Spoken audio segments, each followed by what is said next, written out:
Welcome to the Planner Pals podcast, a podcast hosted by two true Planner Pals. My name is Mark, and I go by Mark Your Pages. And I'm Jess, or Jashi Curran, and in today's episode, we're talking about things that we just kind of regret bringing into our planner and stationery stashes. Things that maybe didn't get used as much as we would have hoped they were. Things that didn't work out as the way that we kind of wanted them to. They're not necessarily all bad products. I need to be careful because my finger's really sore, but they're not bad products, but they are things that we just don't really find that we're using as much as would be ideal given the fact that we purchased these things. Jess, I feel really bad. Your poor little rabbit fingers are not doing their job today.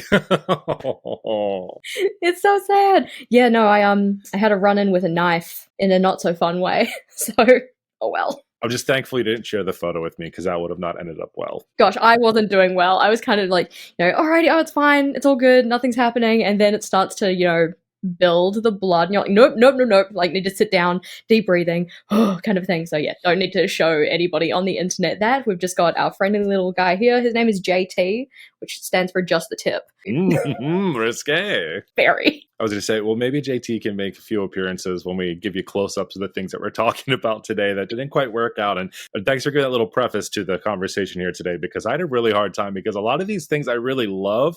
It's just that I don't really use them. And part of me definitely regrets purchasing them or as many of them as I have. That's probably the other problem that I have. I don't regret all of the purchases, just how many in some cases. Yeah, when you have, I don't know, anybody can relate, you let us know. I have a tendency to, once I get one of something, I'm very much like a Pokemon, gotta catch them all kind of mindset. So it's like, oh, you got one of this, particular brand of pen, so we need to go get all of the pens from that collection. You got one of this type of notebook, now you feel like you need to get all of them. Even though it's you're not necessarily trying to fill out the collection completely, but I am a bit of a completionist when it comes to those things, and it can be just a little bit dangerous. That's exactly it. You hit the nail on the head. I have a completionist nature to me as well. And it's just I was like, I need to have these things. So let's go ahead and kick into some of these because we'll just roll right into all the completionist tendencies that we have. Jess, why don't you kick us off with one of the first things you regret buying? So probably one of the biggest regrets, and I don't do it so much anymore, so that's I don't know, maybe a slight win, is buying notebooks without a kind of purpose for what they're going to be used for. I'm not so much thinking about my current addiction to Archer and Olive and 160 GSM ones because it's a problem, but it's a problem I'm happy to have. What I'm also thinking about is when I first got started with journaling and planning, and I started thinking I need a journal for this and a journal for that, and I'm going to have this one and that one, but I didn't do any kind of testing or trial runs as to how those were going to work. So I started a language learning journal and filled out 2 pages. I started a travel journal and kept it for maybe 3 or 4 trips, and then realized that wasn't really how I like to do my memory keeping. So I ended up buying these notebooks that only ended up very kind of small amounts of use, partial use. And because they're not the type of notebooks I now use, my 160 GSM with none of the bleeding and all of that kind of thing, I have them in my stash still because I still reference them in videos, but I just wish they had gotten used more. And they probably would have gotten used more if I had more of a kind of solid set in stone plan as to how they were going to get used. I don't have as many of those previous because I was very, what's the right word? Frugal? Is that the right word where you're don't want to spend your money on stuff? Or does frugal mean the opposite where you buy and you don't care? I think frugal means that you're not going to spend the money. Okay, if I'm using that word correctly, then that was me early on. I remember when I bought my very first Leuchtturm, 1917, and I was freaking out because it was a $20 notebook. And I was just freaking out oh my gosh, I'm spending all this money on a notebook. So early on, I didn't have that problem because I was so nervous about it. But now, I spend way too much money and buy way too many of them. It's very different than 7 years ago. Yeah, I think there's even though the kind of, problem area, or my consideration of the problem area is, the way back when, the days of yesteryear, 2017 kind of a thing. I think it's just because of the types of notebooks I was buying, because I'm at that point, I was purchasing LT 1917s as well, but they're not my preferred notebook anymore. So I still have them in my stash, but I know that I don't want to say they're not going to get used, but currently they are not being used. I use a lot of mine, honestly, for the R&D journals we talk about when I'm just kind of figuring out some ideas or sketching some things out. They're kind of my go-to. And then I just skip a whole extra page because I don't like the ghosting. And we talked about that in previous episodes about, especially when you're putting things out on the internet around notebooks, you don't want to see what's on those other pages in there. And I don't feel bad about it like I used to, because I have so many other notebooks now, I feel like. No, that's very fair. I don't mind using them for scribbly notes, but because I've been taking to using the Kokuyo like spiral bound, the soft ring or whatever. Maybe I should, once those ones are done, just pull out some of the LT 1917s and use them for that, because then at least they're getting a use. Yeah. I love a solution. It works out well. Well, it actually helps out because while we were talking about this, I'll take mine just a little bit out of order of what I was going to go in because it's actually perfectly pairs with it. Because I have a notebook that I purchased. This is from President Correct, and it's called an archive diary. So this is something that I saw on their website. And when I first saw it, I was like, this is the coolest damn notebook. I actually have another one that has a top left corner spiral bound is how it's held together. So it's like a vertical notepad, dot grid paper, love it.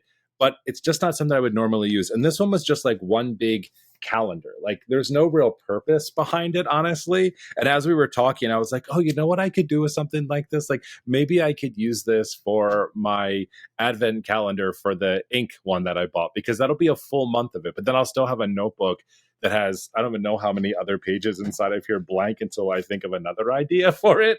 But this is one of those that I regret. This is kind of what I'm talking about now, essentially, is that now that I'm not as frugal about it, or I'm just more open to trying new things and I get excited by new stationery. It's actually the story of everything I'll be talking about today is my excitement around just different types of fun stationery. This was definitely one of them where I thought, oh, I could definitely use this for something. I'm just not quite sure exactly just yet. I mean, it has a folder in the front cover and everything. Like it's essentially a project notebook, I feel like, which would be pretty cool. There are some blank pages and some calendar pages.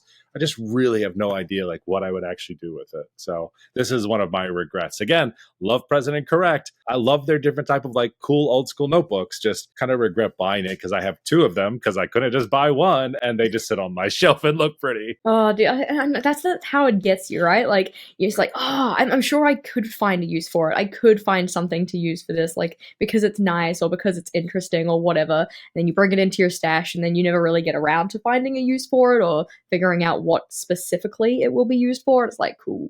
Now I just have an overabundance of things. Before we move on to our next item, I'm curious if you ever buy stuff like this, though, for the sake of it being a shelf trophy, because I have something, it's actually a notepad that's made out of napkins.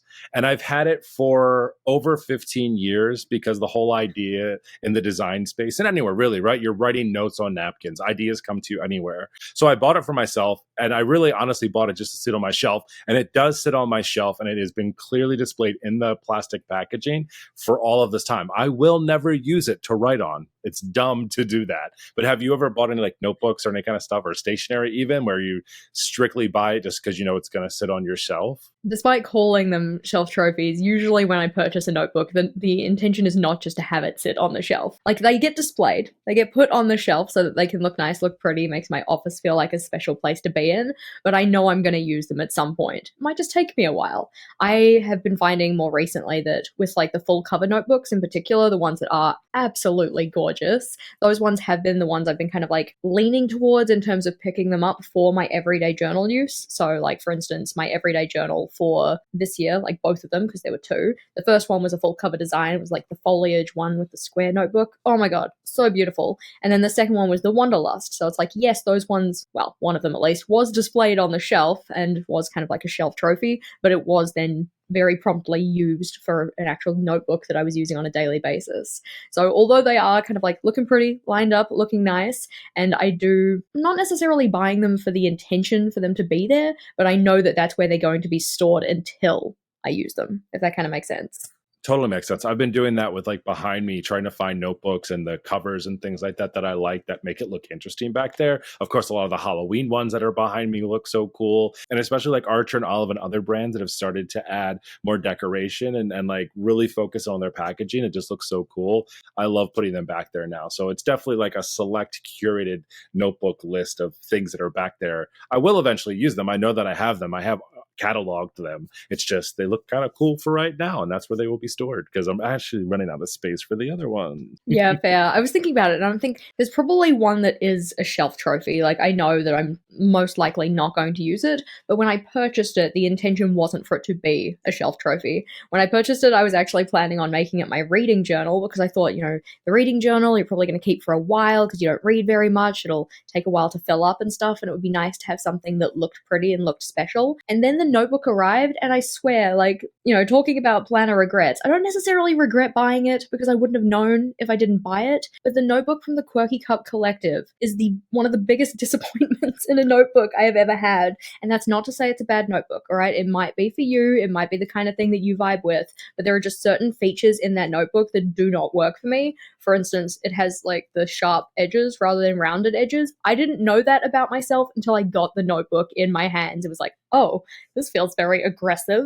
But the most annoying part is probably the fact that the dot grid isn't consistently 5 millimeters. Like, I think it's 5 millimeters, not even between the dots, and the dots are quite large. So it means that all of the measurements that I, know, like, and trust have been completely thrown off if I was going to be using that notebook. So that one is a shelf trophy, but it wasn't the intention when I bought it. Makes total sense. All right, Jess, what do we got going on next? We talked about notebooks. I mean, I have more notebooks to talk about, but that I save for the end because we've got some numbers to throw out.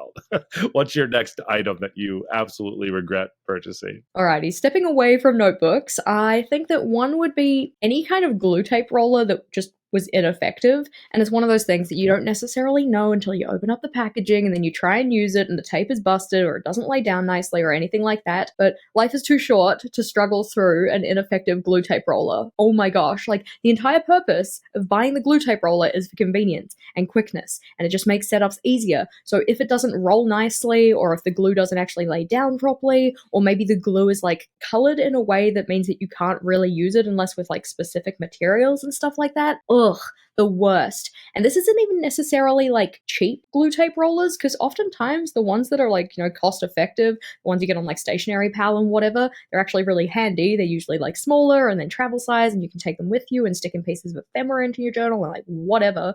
But the ones that got to me and they just did not do what I needed them to do, that is a bigger regret. Yeah, these type of things. I know what you're talking about here. I have maybe one or two. I think people told me a while back, like, Mark, why are you using glue sticks and actual like tacky liquid glue? Have you ever heard of a tape roller? And I was like, no, I've never heard of a tape roller. So I bought one. I think it's from Tombow, actually. And I know what you mean. It's like when you roll it across your page and either the stickiness doesn't actually make it onto the surface, or the thing I hate the most about those is when that little piece of cellophane kind of gets wound up in there weird, and then you're in there with like a little paper clip or something trying to rewind it. I never know which way it is. I just feel like I'm wasting it, honestly. Yeah, I've found that the Tombow ones that I've used previously have worked fairly well. I haven't had any that were like a real big problem, but there are some brands in particular, and they're ones that are like, I'm going to say New Zealand natives, so most people probably don't have them.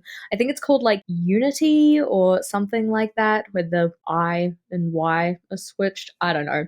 It's an okay brand. It's supposed to be kind of like a white label-ish, cheapish brand, but when you get anything to New Zealand, everything's actually kind of expensive, so it isn't that cheap. I would rather go and buy the cheap ones on Stationery Pal that are from brands that I know, like, and trust and will actually work. I hear you on that. What would be your next regretful purchase? So it's very much in line with these sticker tapes, the Deco Rush tapes. They're exactly kind of what we're talking about when it comes to these different types of sticky tapes.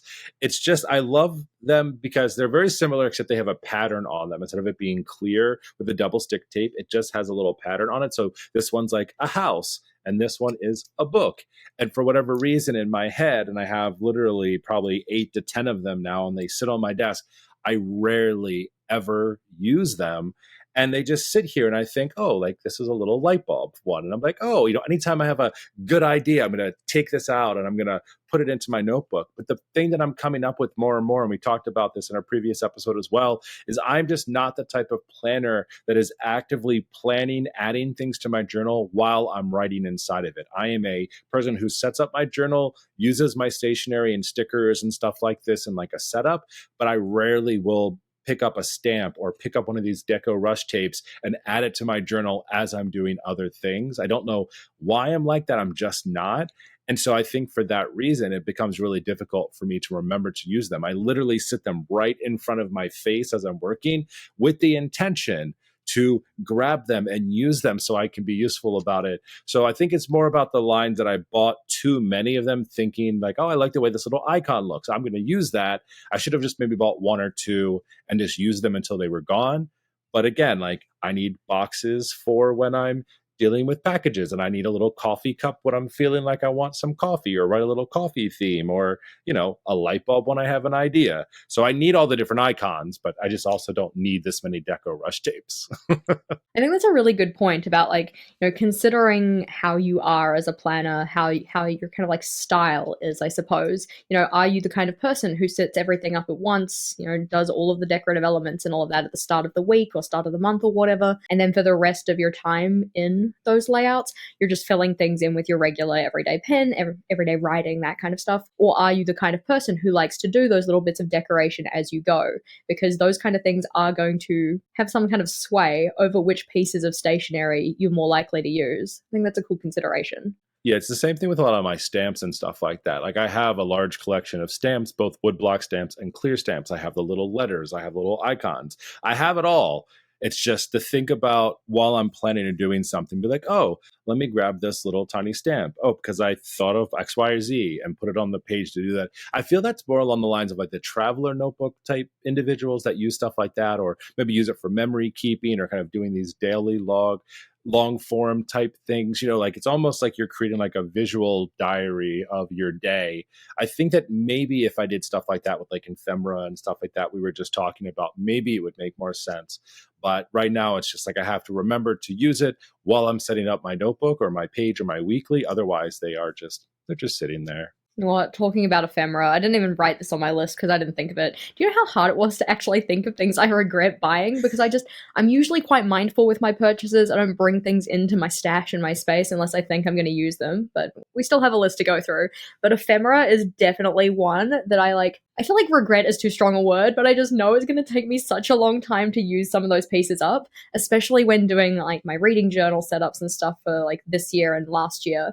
I went with very kind of like brown, beige, neutral tones, and I have accumulated a lot of brown and beige, and that is like pretty much the only space I use it in. And for my reading journal next year, I'm no longer going with that kind of color palette, or at least not through the entire of the journal like I have been. So I'm not too sure when those things are going to get used up. And it's always this kind of like worry that's like, oh, the things are going to go off, quote off. I'm not saying that they're like actually going to go moldy or anything like that, but it's more like, tapes lose their stickability, stickers lose their stickability, or they don't come off the backing paper nicely anymore. Papers just start to get a little bit meh, especially if you're in a humid environment like I am. So use your stuff.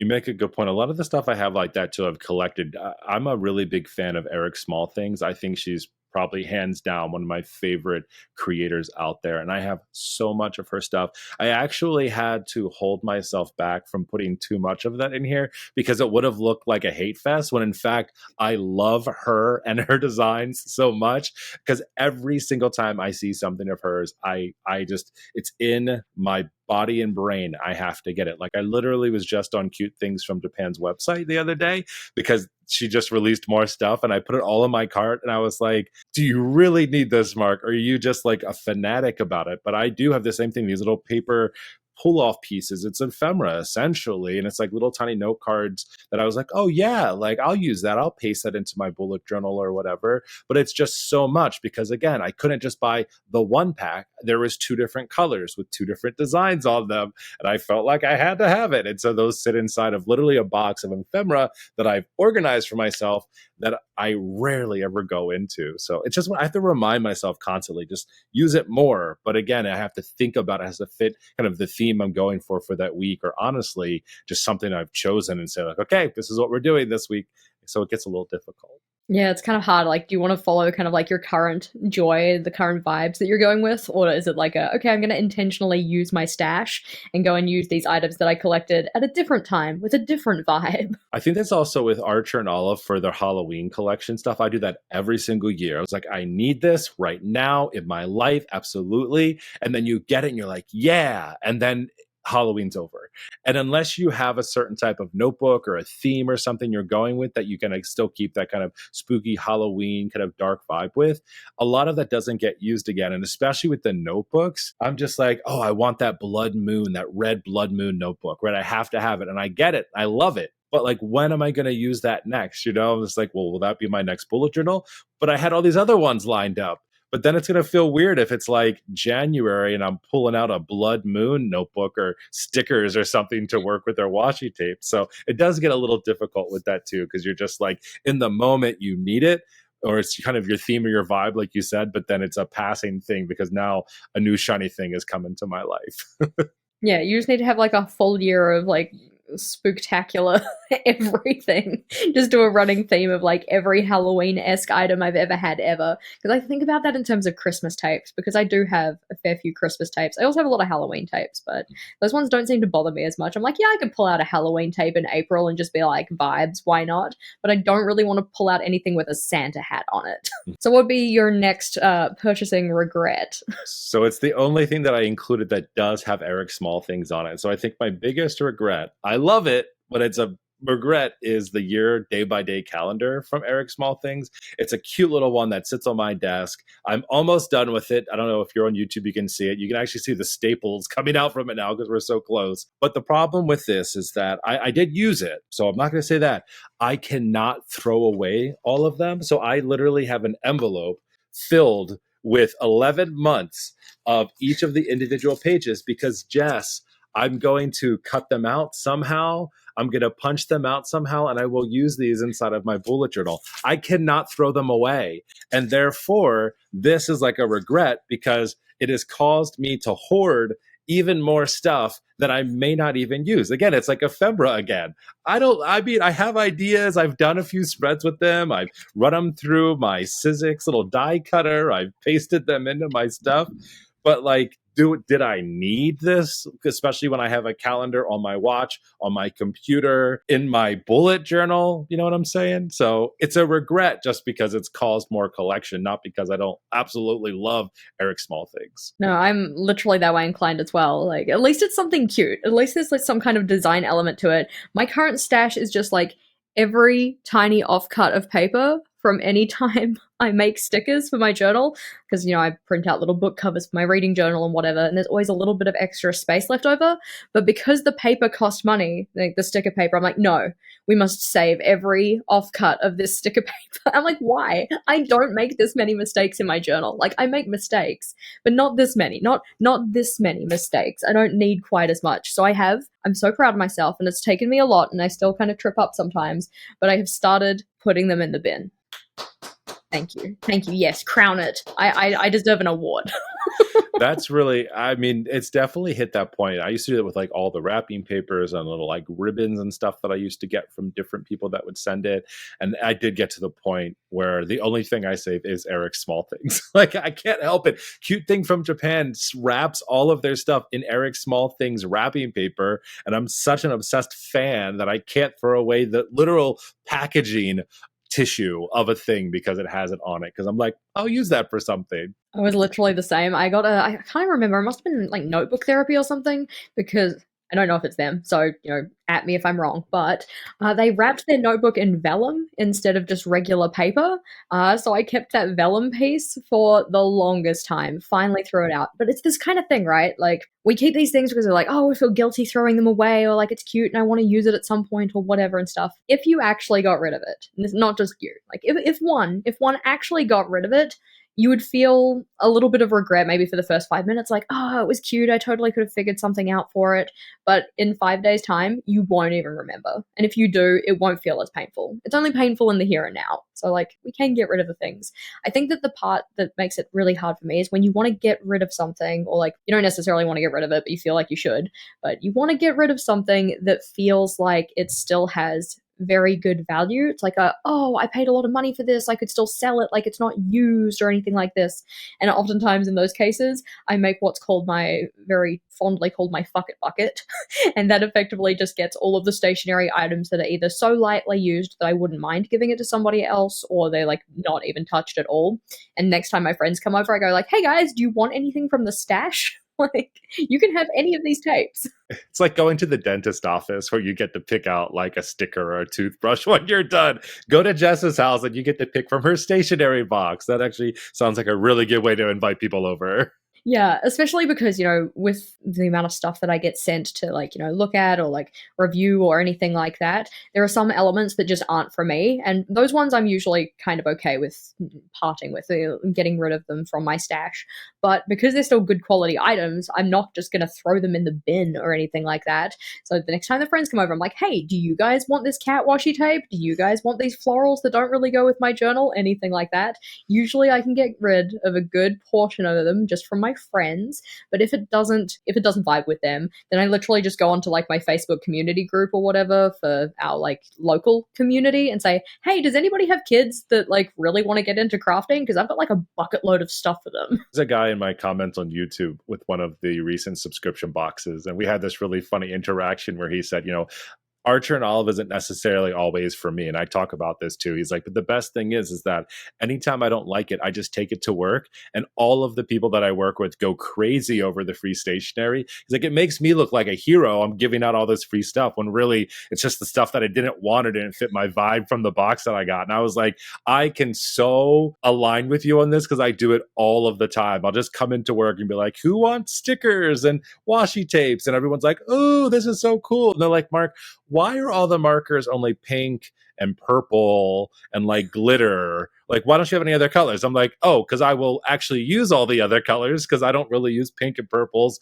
at least not on purpose inside of my bullet journal. Well, talking about Archer and Olive, one of my regrets would probably have to be the acrylographs. And that's not to say that they're like a bad product or anything. People who like paint pens, probably fine. I just found that the amount of maintenance required to keep them nice enough to use actively was like too hard. I didn't like having to, shake them, prime them, get the ink through them, clean off the nibs, anything like that. I also don't like the dry time because they just don't align with how I like to do my planning and journaling.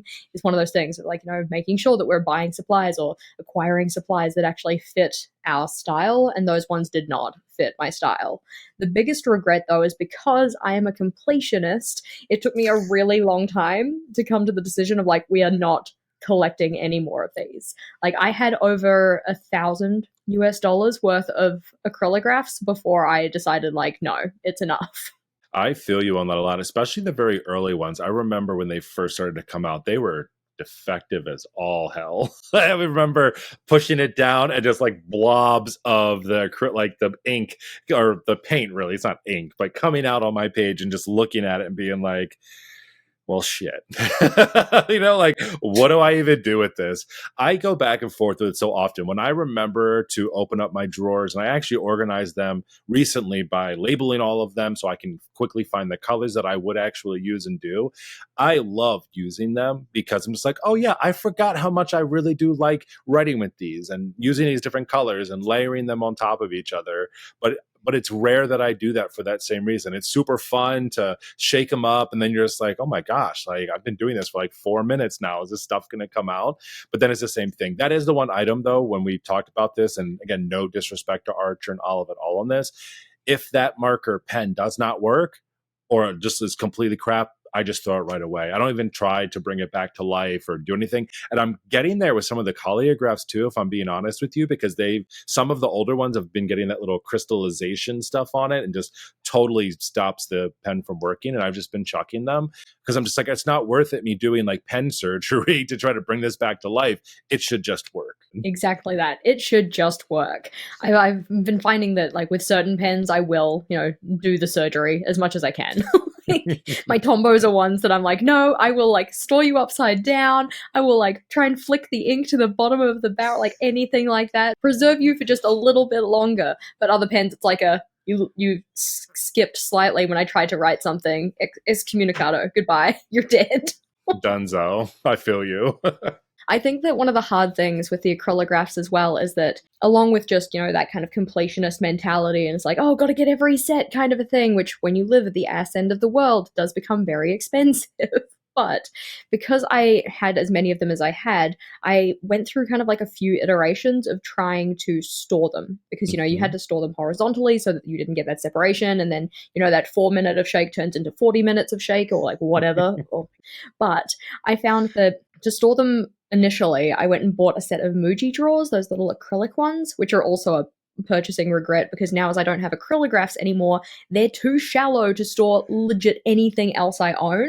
So I've still got them because they were expensive, like, purchasing them because we don't have a Muji store and then shipping them. Mm-hmm. Quite a pricey item. I mean, in terms of acrylic drawers, quite pricey.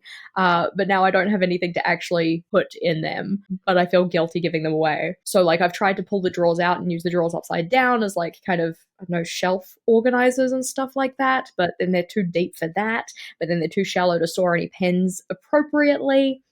Yeah. Well, my next item is something that, again, love where I bought it from, love the idea, never use it. So this is a cool little suitcase, and inside of this cool little suitcase are little tiny ink samples. They're numbered. There's a little itty bitty glass eyedropper inside of here. I got this from my buddy Eric over at Amarillo Stationery. It is beautiful inks. They are teeny tiny, and I will never travel with this little thing anywhere. Not because I'm afraid. It just doesn't make sense. Like, can you imagine me going to work and being like, hold on, guys, and I pull out my little ink swatch and like fill up a pen while I'm there? They'd be like, what is you? Who the hell are you? You'd look so pretentious. I'd love it so much. Like, excuse me just a second, just now, I gotta. So this has turned into one of those desk trophy type things, right? Where it sits on my desk. I love that it looks really cool. That's my problem with a lot of stuff is it looks really cool. I think it's neat. I love the idea.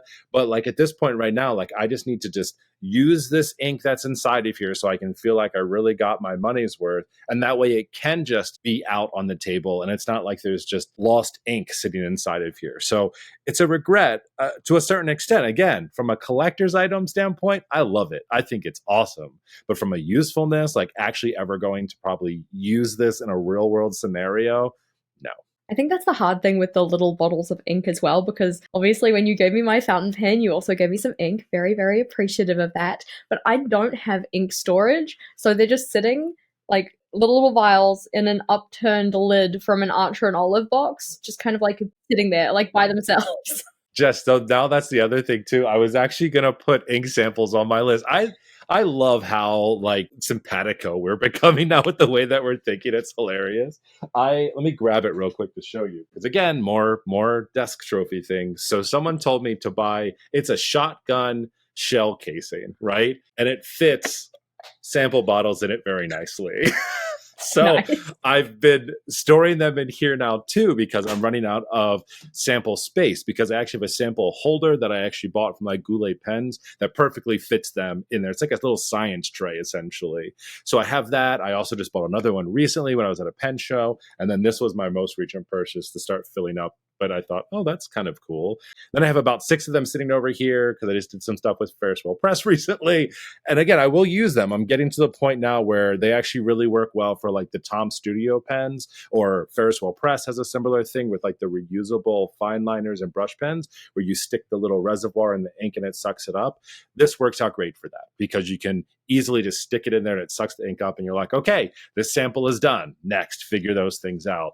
But otherwise, you are just storing them. And I have this thing where, and we've talked about, I can't wait to finally use a bunch of ink, but I'm terrified and actually finishing a bottle of ink because I'm like, what if I can't get it again? So I have this like weird pool of like, yes, use the rest of this ink in this stupid little ink vial. 2, don't use it because you don't know if you'll get it again. No, it's hard like that, because I find that for other supplies, calligraphs would be one of them. Like, it's not to say that I don't use my calligraphs because I'm worried they're going to run out, but I do worry that they will run out because you can't get them again. Like, they don't re-release collections unless there's like, I don't know, ones with Bring Back the Favorites or something, but I don't think they brought back calligraphs with Bring Back the Favorites, at least not this year, but that would be one of them. Also, like washi tapes from the washi tape shop, once they're out of season, they very seldom come back. And then you have the problem of like, you use them in the video and everyone's like, oh my god, that's beautiful, where did you get it? And you're like, I'm sorry, it's been sold off for many moons. But no, I actually completely agree with you on that too. I think so often when we're using those, and we talked about that before, it's so terrible to be like, sorry, this is a 6-year-old washi tape that I just found in the bottom of my drawer. That's why I'm using it again.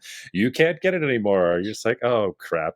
I think we should start treating it like vintage clothing, you know, like you go and you buy, you're like, this is vintage Ferris Wheel Press from 2 years ago because they don't make the color anymore. Yeah, I think it would be very impressive to use an entire bottle of ink though, because I filled up my fountain pen once, and admittedly, I don't use it as much as other people use theirs, but I filled it up once. I only filled it up like a centimeter of the way because I was just like, okay, come on, we don't want to fill the entire thing or anything like that. And that one has still lasted me many, many moons and will probably last me many moons to come. We got to get you to clean that thing out and just put some black ink in it. I think that's going to be the thing that'll force you just to use, not force you, but make you want to use it more if it has a color in it that you'll actually use a lot. I do that a lot with mine where I'll fill them with like a cool color or whatever, but like my go-to will just be like, oh, here's a fountain pen with black ink in it. That makes the most sense. It happens all the time. I always have at least a pen on my desk filled with black ink, and then I'll have another one with like a fun color in it. Always go for the black ink first. So I think we should do that. Maybe we should do like a hand over hand virtually on how to clean out Iris, how to care for her, tend for her, and then how to fill her with a new just regular black ink. I think you'll be better. Yeah, I know that because the black ink that you gave me, people saying like, oh, it's going to stain the inside of the pen. I'm like, no, Iris, don't do it. You have so much to live for. That's what's actually the same black ink is inside of here. It looks like it's stained. Once I clean this out, it'll just come out. It's honestly, people get a little too uptight about stuff like that. It's also just a pen, and you can always buy another one, or I can buy you another one, Jess, if you really need me to. Do not hold back from filling that up. You will be okay. Well, Iris is not a regret. She does not deserve to be on this list, but what would be your next purchasing regret? All right, so speaking of black items, I have so many Blackout sticky notes because I thought, Mark, you're going to use these Blackout sticky notes all the time. Look how cool they are. Look how many gel pens you have, acrylic rafts that you have that you could write on them with. It is such a pain in the ass to take out anything extra just to make it work on black sticky notes. I feel the same way about Blackout paper. I know there's a world out there. You can at me and tell me I'm wrong. But honestly, Blackout paper is fun paper. It is not, for me, a daily use paper. So the fact of like buying these Blackouts to use them inside of my journal or anywhere in my general space requires me to also have a pen that will work appropriately on these. And we all know it's impossible to find like a good white gel pen. And even if I do, I don't use it that much. So it like goes someplace where it takes me too long to find it. And I'm like, screw it, grab a yellow one. So I have a whole bunch of these just sitting around. Maybe one day, it will not be today nor tomorrow. Yeah, I mainly use them as kind of like embellishments or just like decoration rather than actually writing on them because I'm very much the same. If I have to write over the top of black paper, it's usually like a gel pen or a paint pen or whatever. And then there's dry time and I couldn't be bothered. I have other things to do with my time. But it looks really cool. It looks absolutely amazing, but I don't have the inclination to wait around for it to dry. And even then, once it is fully dry, left it for 3 to 7 business days or whatever, as soon as I close that notebook, it transfers to the other side. So I'm like, cool, now I've got reverse ghosting or something like that. Well, the one thing I don't regret are the transparent sticky notes. I'll use them all day long. I think they're the coolest damn things out there on the market. But yeah, the Blackout ones, I'm not here for non-transparency. All right, Jess, what's your next regret? This one's tricky because I know that there is use with the item and I have used it before. It's just that I don't really use it anymore. And that would be any kind of like thermal printer that only prints in black and white.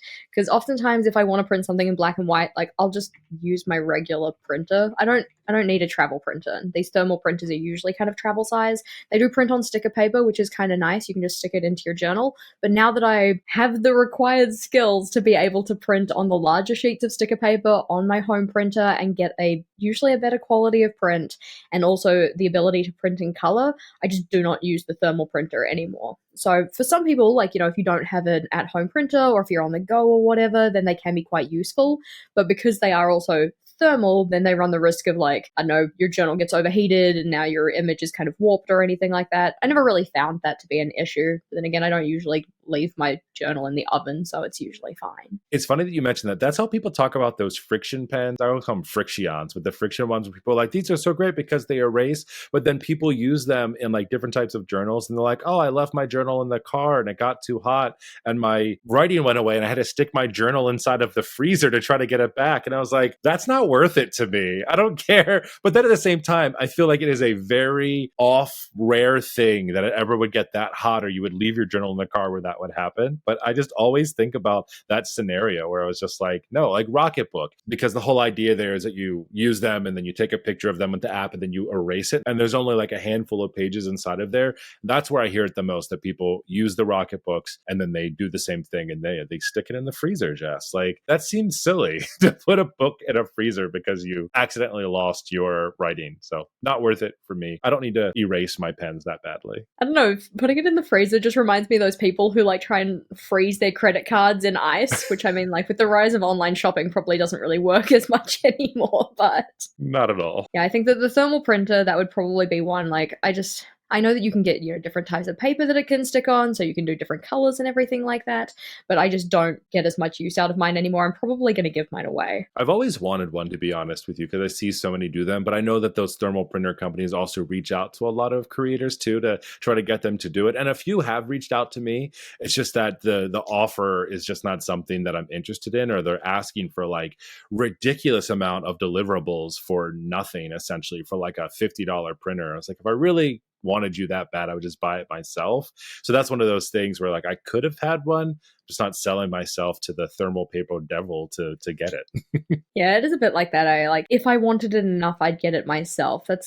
I say that to myself, but it was like, would you though? Because there are plenty of things that you want enough, but you just don't buy them. And I don't know if it's because I'm like, oh, well, eventually, maybe at some point, the opportunity will come along to work with people who have that item, and then I don't have to buy it for myself. Like, we had that happen with my Cricut. Vogel bought me a Cricut for my birthday, and it sat in a box unused for like 2.5 years. And then the people at Cricut reached out and said, hey, can we send you a Cricut? I'm like, sure.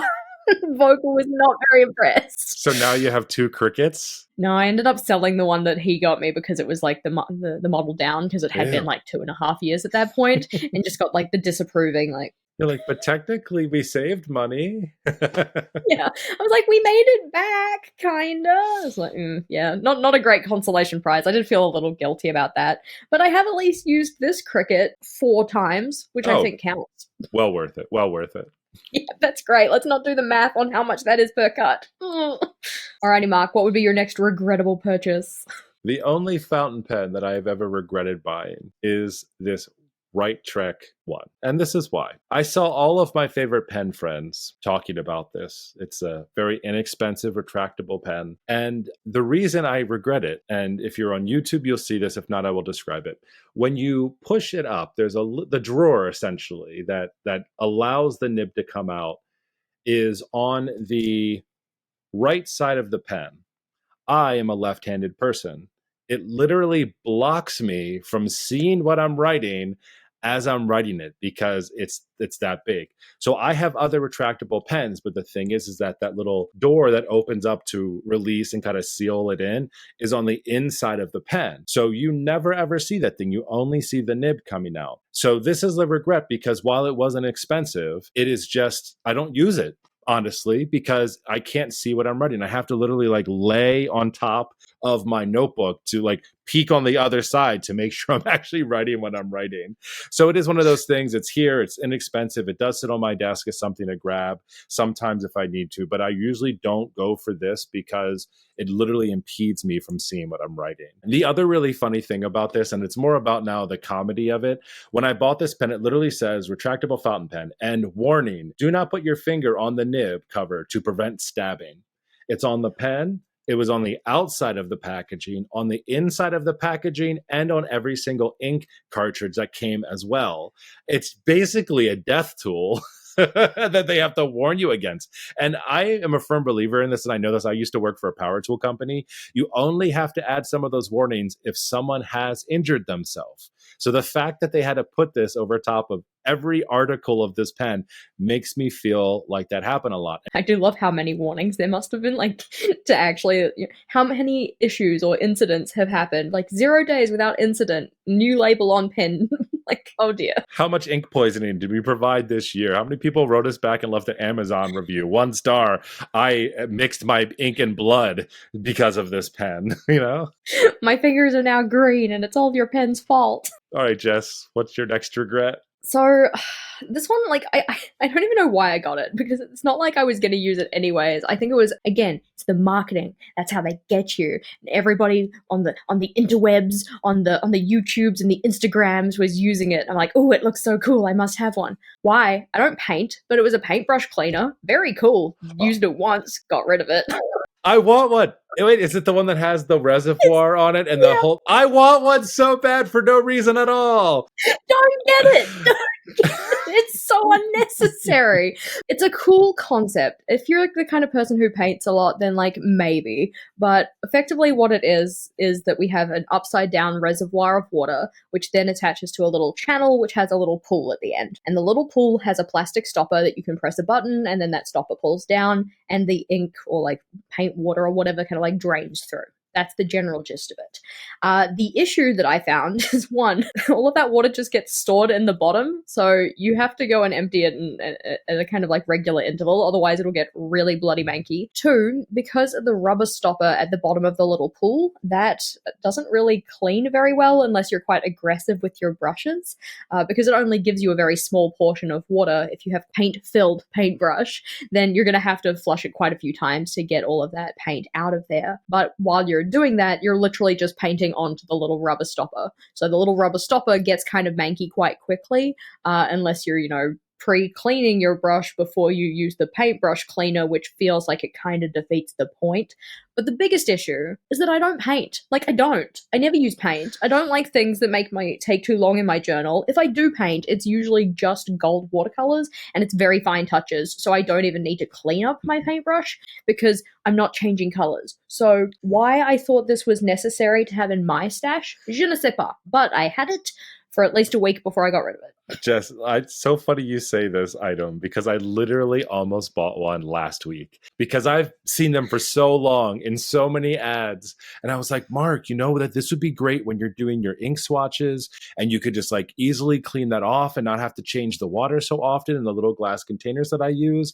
But then I like started getting in real deep and I started actually doing research into like how much water does it hold and how much space is actually in that little thing. And I was like, it doesn't actually make sense because it's so shallow of water that my swatch items that I use for my ink wouldn't actually fit in there to rinse off. So I actually talked myself out of it, but I almost instant bought it because I was like, it's time, Mark. It's super inexpensive. Like, you'll totally use it. So I'm glad to hear that I didn't because what you just said, because that essentially would be it. And also, I probably would have been like pressing the little button down, it would have been flushing itself constantly and just, I don't know, but it does look really cool.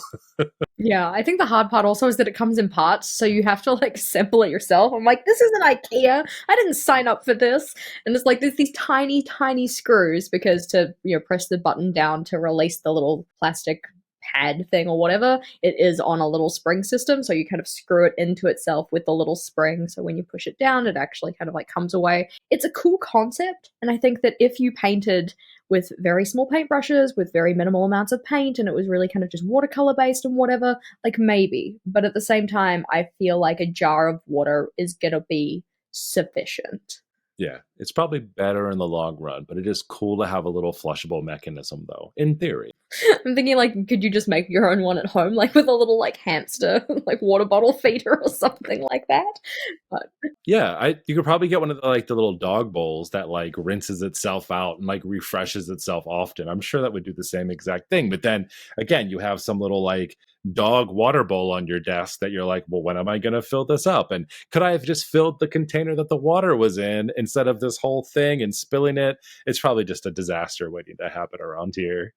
I feel like, yeah, you just need, like, a 3-jar system or something. You've got, like, the first rinse, the second rinse, the third, and then it just kind of, like, goes through each of those or something. I actually have a 3-jar system when I clean out my fountain pens, Jess. I have the one that just all the ink that I'm squirting out of the pen goes into. And then I have my middle one, which is where I suck the ink up out of and then spit it into the first jar.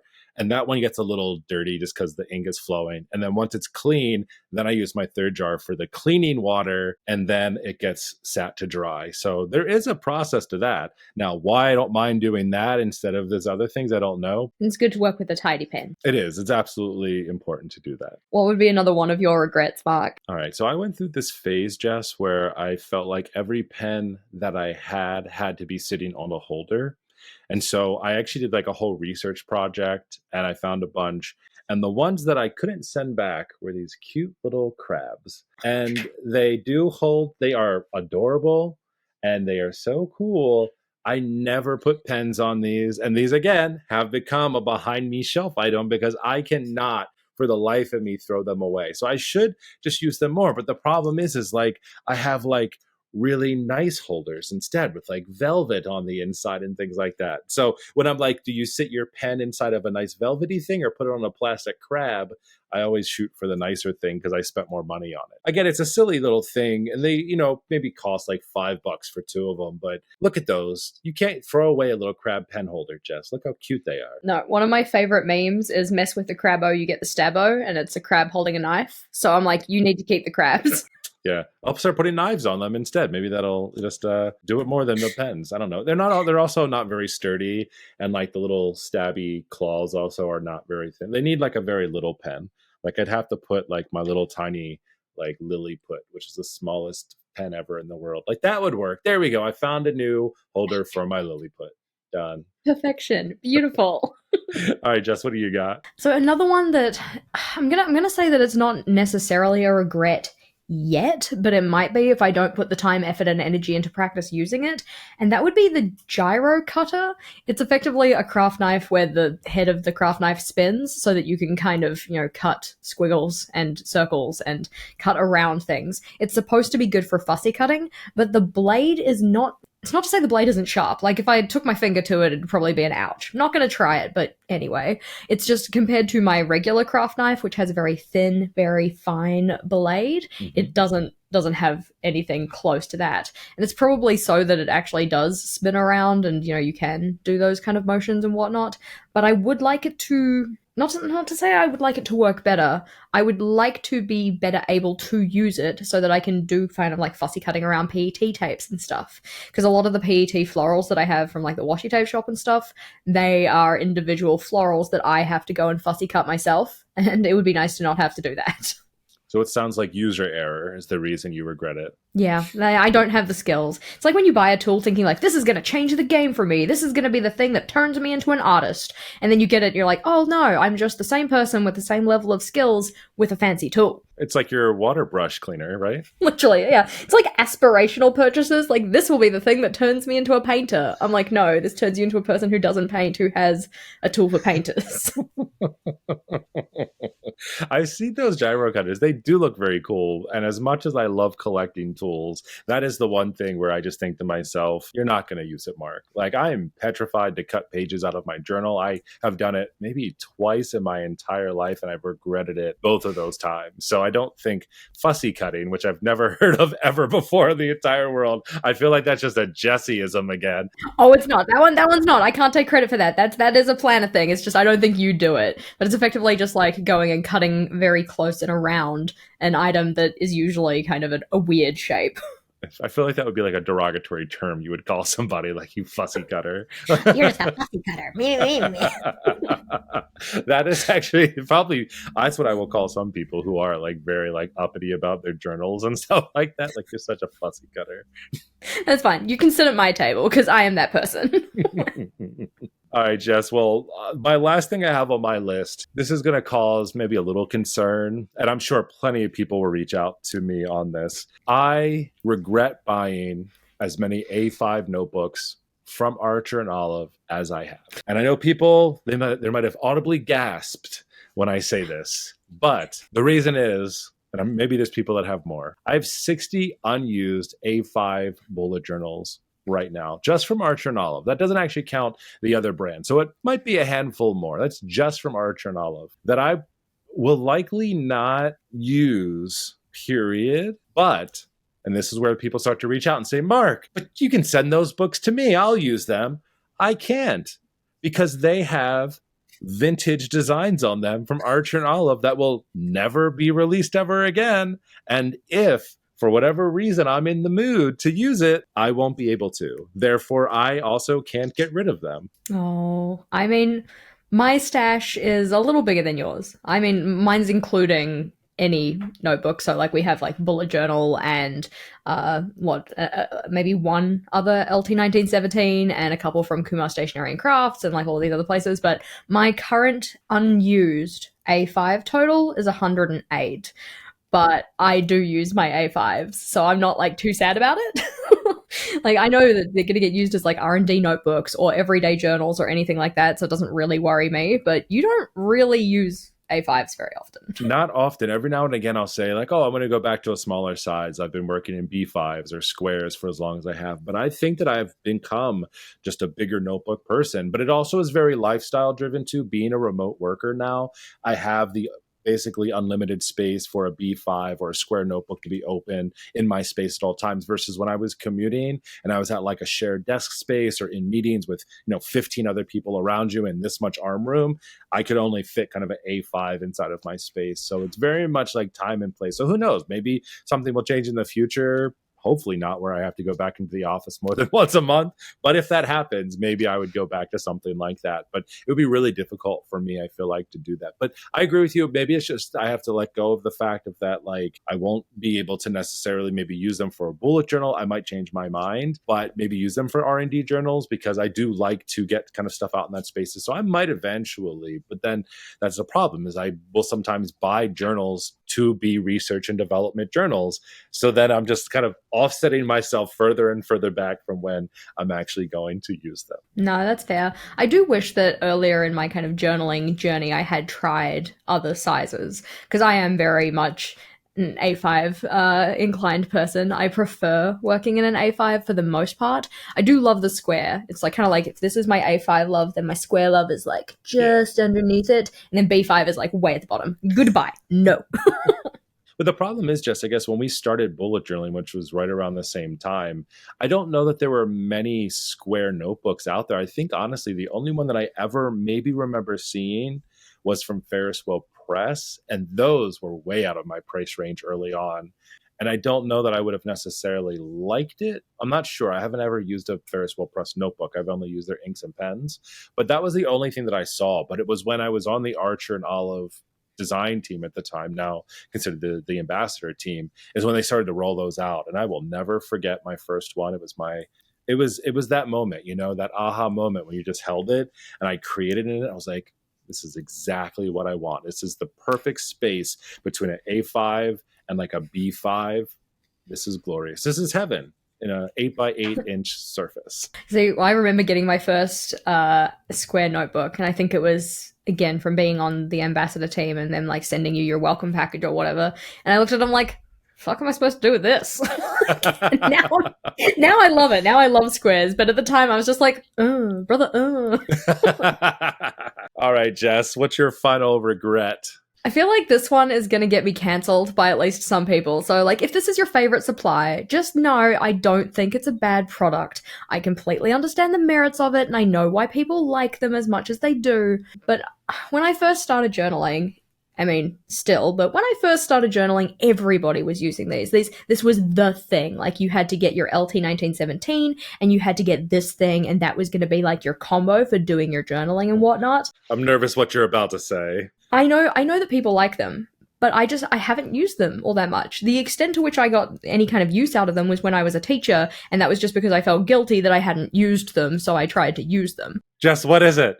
Jess, what is it? We have to know. It's the mild liners, and I don't get the appeal, really. Like, they're cute, and I have them on the desk as, like, a pretty decorative thing, but, like, I just don't use them at all, and I'm a completionist though, so I have to get them. I had to get the full set of the rainbow ones, and I had to go get the brush tip ones as well. And because they had that set where it's like a different color in Japan versus in America, I had to get my American friend to send me one of the copper ones because I didn't have it. Why? I don't use them. I know this about myself, but I had to have that pen. I had to have that pen, and now I have 2 of that pen, and I'm not going to use that pen, but I've got 2 of that pen. I mean, I understand the completionist nature. I mean, we've got all these beautiful ones that we got from Go Wild. And I'm not just saying this because they sponsored me at Go Wild. I mean, obviously, I'm a major fan of mild liners and Zebra forever and always. I'm very appreciative to them. But I was the same way with it. The thing for me, though, with them, and I will say, is there are a whole lot of colors, right? We all know this because, like you said, they have a rainbow. And you just like want more. But then you're like, but I'm pretty sure I already have several of them. So that's one of those items I talked about taking to work where I'm like, who wants free stationery? And they're like, Mark, why are all of these highlighters purple and pink? I'm like, well, I do work with them and they send me a new pack every time we do work together for whatever. I was like, so I have several of these. But I understand where you're coming from though. But like, they're so great. It's like two peas in a pod notebook journaling and mild liners. Like, I can't think about them without them, but they kind of go together. I remember getting my first set. I was so excited. I'm like, oh my God, this is it. I'm like a real journaler now. And then after like a week and a half, I was just like, I think I'm going to get Tombos. So I went and bought the full set of Tombos instead. And to be honest, I use my Tombos to death. Like, there are multiple of those that I've had to replace multiple times because I do use the ever loving heck out of them and thus they get dried out. I replace them. I have my full collection. Very happy. I have used maybe one mild liner to the point where it kind of needed replacing, and then I just didn't replace it because I'm like, I've got the color, I've got the cap, it's in the rainbow, it looks cute, but I don't use it, so I don't see the point of replacing it. The biggest thing that I had about mild liners early on, it was just until recently, is that anytime you use them, you had to usually highlight first and then write over top of it. And I know that turned a lot of people off, but now I like can't stop talking about the Sarasa mark-on pen that Zebra put out. Yeah, that's my go-to writing pen right now. Yeah, it literally solves that problem for mild liners. It's a reverse engineering. They were like, oh, mild liners don't work with any of our own pens even. It smears everything. And they're like, how about a pen that you can now use those with? And that now is the same for me. It's my go-to because anything that I want to do that, whether it is mild liner or a highlighter or anything, I despise. It makes me physically gag whenever I like write something and then highlight over with like a yellow one and it turns that ugly muddy highlighter color and you're just like, burn the book. We don't need this anymore. That's so foul and grody looking. I hate it. But that is the only kind of regret that I kind of had to using them early on was that. But now that I have this, I've used them a lot, and I don't even show them in my bullet journal all the time too, because I'll also just use it on whatever I'm writing a note on around here. It's just they're super fun and versatile. I like them a lot. Yeah, mine's literally getting used for desk decoration. Looks very cute, but I don't ever take them out of the bucket, especially because of the bucket they're in. To get pens out of them, I would have to disrupt the rainbow, and I'm not about that business. No, that took too long. I mean, for me, it wouldn't matter because I don't even know the rainbow color in the right order that they would need to go in. They all kind of look the same to me. I mean, I will say the one thing that I do love about them, though, even though I know what you're saying here, is they're one of the only marker brands that actually have the color name on them. So for me, I've also used them a lot because a lot of them don't have that. So I don't know the difference between a lot of the yellows and green markers in some of those highlighter packs because they do look alike, and the purples and the blues like I talk about too. I've always appreciated that they've always put the color names on their markers because that to me means a lot. I know that's probably a very sad, weird thing to do, but from a accommodation standpoint for us colorblind folk out there, it is definitely super helpful. So I have another kind of affinity for them because they're the only ones that were there for me when I needed them. No, that's fair. I mean, I'm not even colorblind. I just find sometimes in certain pen brands, especially if they've got quite a large lineup, if it doesn't have a number or a color name or something like that, it's very hard to figure out which one is which.